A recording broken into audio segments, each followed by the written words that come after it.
28 গৰাকী মুছলমান লোকক ডিটেনশন কেম্পলৈ প্ৰেৰণ কৰাৰ পিছত দেশজুৰি প্ৰতিক্ৰিয়া হৈছে 28 গৰাকী মুছলমান লোকক ডিটেনশন কেম্পলৈ পঠিয়ালে বৰপেটাত উল্লেখ্য যে বিদেশী ন্যায়াধিকৰণ আদালতৰ চৌহদত কেনেকুৱা পৰিস্থিতিৰ সৃষ্টি হ'ল কিয় আমি আপোনালোকক জনাইছিলো আৰু তাৰ পিছত দেশজুৰি প্ৰতিক্ৰিয়া সৃষ্টি হৈছে এই ঘটনাক লৈ আমি আপোনালোকক এই মুহূৰ্তত সেই দৃশ্য দেখুৱাইছো যিটো দৃশ্য আছিল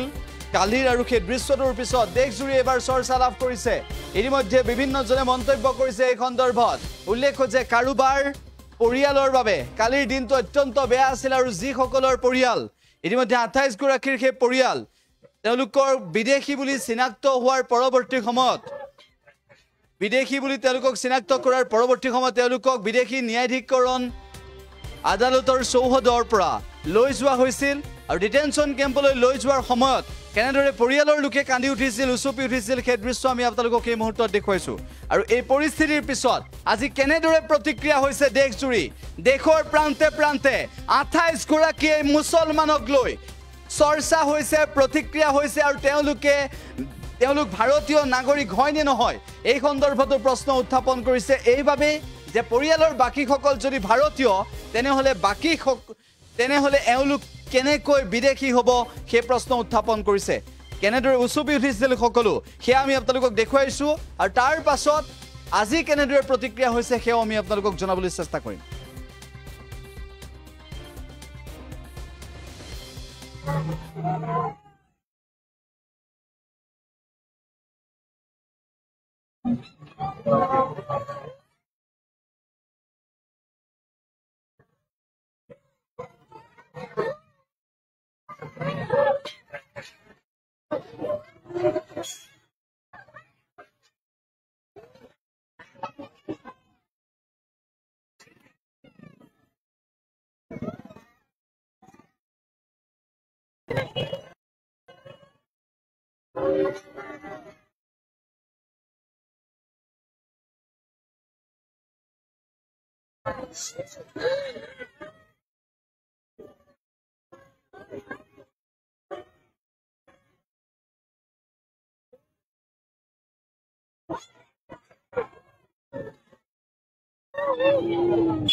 কিবা কাৰণত নদী ভাঙাৰ পিছত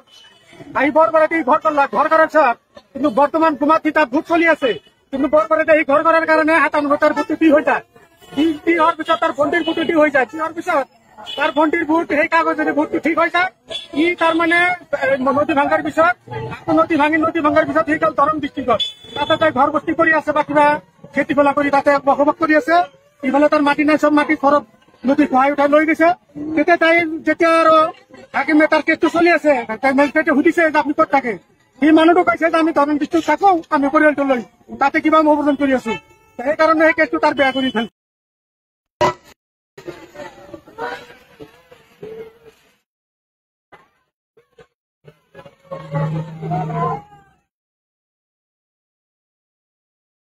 যিকোনো খবৰৰ বাবে যোগাযোগ কৰক 7099017330 অথবা 7099017390 নম্বৰত